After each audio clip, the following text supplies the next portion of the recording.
Setelah melempar amplop berwarna coklat tersebut, Mama langsung berjalan kembali, sedangkan ibu mertua bergetar tangannya membuka amplop tersebut.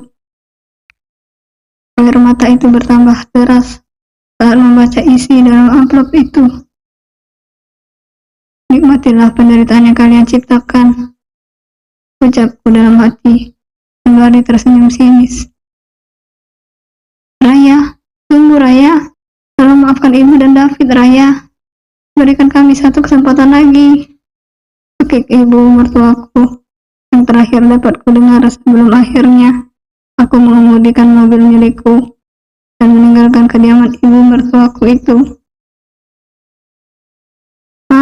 Ini kita mau langsung pulang ke rumah atau gimana? Tanyaku, di sela aku yang tengah fokus ke jalan yang cukup padat itu. Kemana lagi? Ya tentu saja ke kantor polisi. Kalau mau membalas itu yang tuntas, kalian jangan nanggung-nanggung, ucap Mama padaku. Mau balas yang bagaimana? Jujur, kalau soal beginian aku memang rada-rada lemot, Ma. Hehehe, aku sembari menggaruk kepala yang sebenarnya tidak gatal. Halah, kamu itu kan memang lemot, bibir Mama. Lemot-lemot begini juga kan anak Mama satu-satunya. Saya janji, setelah ini mau cari suami yang kayak opa Korea deh, ujarku membercandai Mama. Apa? Boba? Maksudnya Boba nama kucing tetangga kita? Jawab Mama yang tentu saja membuatku sedikit mendelik. Bagaimana tidak jika plesetannya Mama malah kemana-mana? Astaga Ma, itu Bubu bukan Boba. Ini Opa Ma, Opa, bukan Boba juga. Pikiran minuman apa seenaknya saja ganti-ganti nama. Aku mencubit kesal, tapi malah membuat Mama tertawa terpingkal. Kok tawa Ma? Tanyaku lagi. Ya kamu habisnya cerai aja belum? Sudah mikir calon suami? Dasar memang, kalau bukan anak Mama satu-satunya, sudah Mama masukkan ke dalam perut Mama lagi. Ujar Mama sembari menyentil dahiku, dan menurutku itu cukup sakit, hingga membuatku meringis. Au Ma, sakit tau ih. Apaan sih? Aku memanyunkan bibirku 5 senti. Hahaha, udah ah. Sekarang fokus ke jalan. Fokus dulu ke masalahmu. Baru mikir cari yang baru. Cepat kita ke kantor polisi. Segera selesaikan masalah ini. Muak Mama berlama-lama berurusan sama si Arita sialan itu. Oke, Ndoro Putri. Siap meluncur. Aku menambah kecepatan mobilku hingga membuat Mama berteriak histeris. Yang mungkin karena laju kendaraanku yang terbilang kencang. Hingga akhirnya aku kembali memelankan laju mobilku. Mama apaan sih kok teriak-teriak begitu? Kayak orang mau diperkosa saja. Protesku karena merasa terganggu dengan suara teriakan Mama. Sembarangan kalau ngomong. Kamu doain Mama mau diperkosa orang itu? Ya bercanda kali Ma. Lagian memangnya ada yang mau gitu sama Mama yang udah tuir. Letak, plak. Mama menggeplak bahuku, juga menyentil dahiku, yang tentu saja membuatku kembali mengaduh kesakitan. Mama ini benar-benar deh. Ini namanya penyiksaan. Aku aduin nanti sama Kak Seto. Aku mendengus kesal karena perbuatan Mama. Biarin. Biar nanti kamu Mama laporkan ke Komnas Ortu. Timpal Mama yang membuat keningku berkerut. Komnas Ortu apaan tuh? Saya baru dengar. Komnas Orang Tua. Nama singkat Komnas Ortu. Aku menepuk dahiku mendengar penjelasan Mama. Sejak kapan Komnas HAM berubah jadi Komnas Ortu? Sejak Mama jadi dutanya. Ucap mama yang tentu saja membuatku terpingkal. Kenapa ketawa? Ada yang lucu sama ucapan mama? Gak ada, ucapku sembari mengereng cepat. Terus kenapa ketawa? Itu tadi ada kodok loncat lagi lari, jawabku asal. Kodok loncat tapi lari? Gimana ceritanya bisa begitu? Bisa aja. Lah dia loncat di tempat terus loncat-loncatnya pakai sepatu roda, makanya bisa lari. Garing banget sih. Trip dong mah. Hahaha. Udah, bercanda mulu. Udah, fokus sekarang, pandangan mata lurus ke depan. Dan tatap mata saya. Ucapku lagi melanjutkan. Oh, jangan dong. Hahaha. Udah, ntar mama peletak pakai upil nih. Bukannya sakit itu mah, tapi bau. Jijik ih. Ya udah, makanya fokus ke depan. Iya, dasar nenek bawel.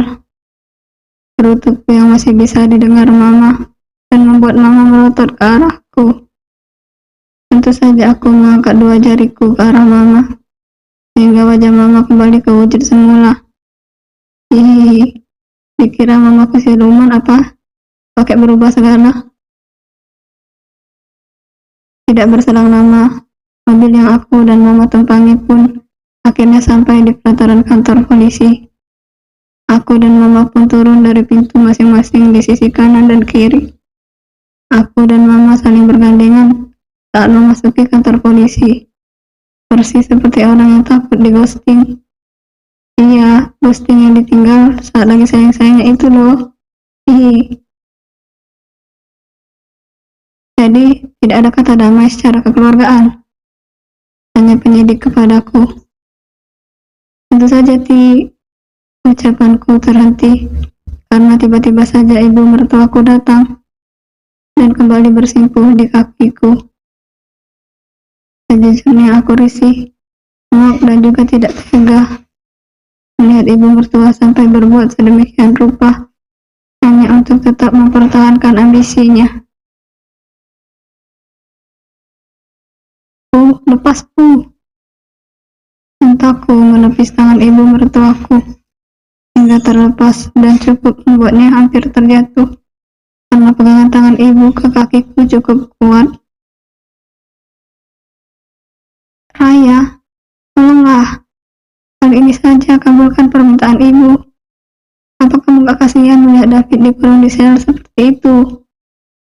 Kalau si jalan Nora sih biarin aja, karena dia memang bukan perempuan baik-baik dan dia sudah bersuami tapi masih menggoda pria beristri. Ucap ibu panjang lebar dengan tidak tahu malunya. Lihat dan dengarkan sendiri kalau perempuan tua ini sungguh egois dan tidak tahu malu, bukan?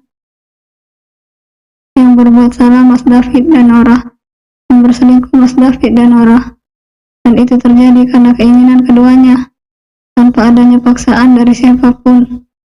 Tapi kenapa yang disalahkan hanya pihak perempuannya saja?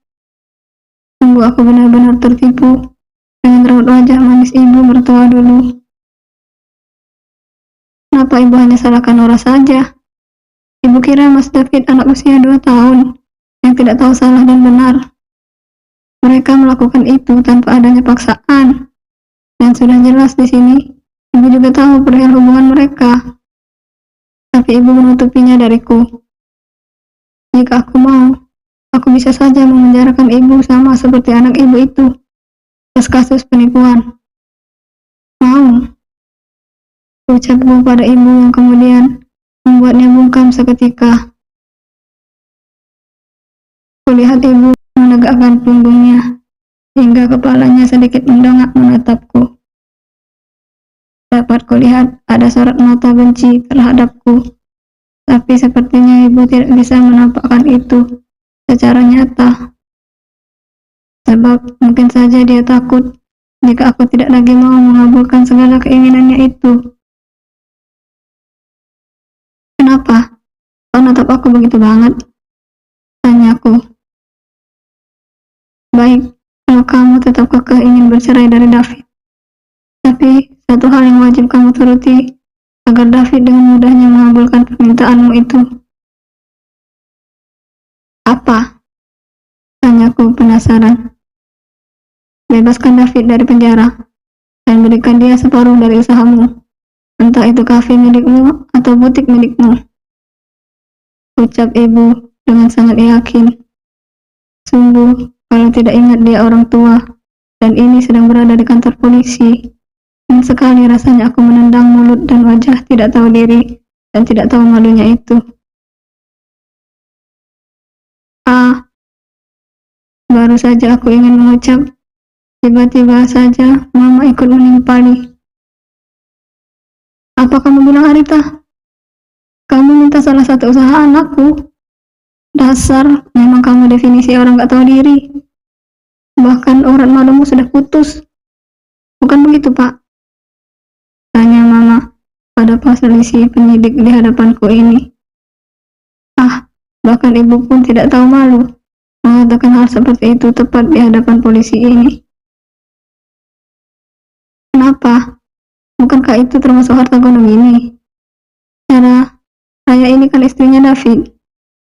Sudah sepatutnya David juga dapat dari usaha anakmu itu. Jawab ibu yang tentu saja membuat mataku membelalak. Memangnya ibu pikir sehebat apa anak ibu itu?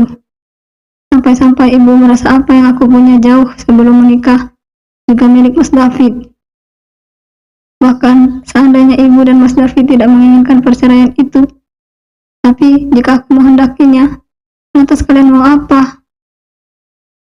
Hentakku pada ibu. Sungguh aku sangat kesal pada perempuan tua tidak tahu malu ini. Urat malunya aku rasa benar-benar sudah putus. Itu adalah syarat agar David bisa memenuhi keinginanmu yakni bercerai. Hahaha. Sungguh ku acungi jempol kepercayaan dirimu itu, Bu. Bahkan aku tidak perlu persetujuan kalian untuk mengajukan gugatan cerai itu. Dan ingat, tidak ada harta pembagian dalam hal ini. Karena aku dan Mas David menikah baru 1 tahun. Dan lagi Mas David menafkahiku hanya dengan uang 3 juta saja. Itu pun untuk memberi makan kalian orang satu rumah. Dan itu juga seringnya kurang. Sehingga aku harus menombok menggunakan uangku sendiri. Lantas apalagi yang mau kamu minta dariku, Bu? Seharusnya akulah yang mendapatkan biaya kompensasi dari anak bejatmu itu. Cih, memalukan. Pak, lanjutkan saja kasus ini, Pak.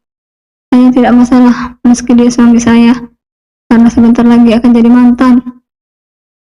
Ucapku beralih pada polisi penyidik di depanku. Melihat raut wajah ibu mertua mendadak pias dan juga merotot ke arahku kembali. Mungkin saja kesal karena ancamannya tidak membuatku takut sedikit pun. Baik, segera akan kami tindak lanjuti permintaan ibu. Kalau begitu saya permisi, Pak. Panggilku dan diangguki oleh polisi itu. Aku dan Mama kembali melangkah, berniat meninggalkan kantor polisi ini. Namun, saat aku dan Mama baru saja keluar dari ruangan BAP, ibu mertua kembali memanggilku dan juga Mama. Kembali dia lagi-lagi memohon dan mengibah kepada juga Mama agar membebaskan Mas David. Namun hatiku sudah kebas. Aku sudah muak, benar-benar muak, sehingga benar-benar tidak lagi menakutkan ucapan ibu mertua. Hingga akhirnya aku sedikit terkejut dengan ucapan yang Mama lontarkan secara tiba-tiba dari bibirnya. Aku akan membebaskan anakmu yang durjana itu, tapi dengan satu syarat. Ma, apaan sih? Mama memberikan isyarat dengan jari telunjuk di depan bibir, membuatku terdiam. Apa itu namanya? Aku bersedia apapun itu syaratnya, ucap ibu mertua dengan mata berbinar. Aku minta kamu menukar kebebasan anakmu dengan rumah yang kamu tinggali saat ini. untuk berubah nama menjadi nama Raya.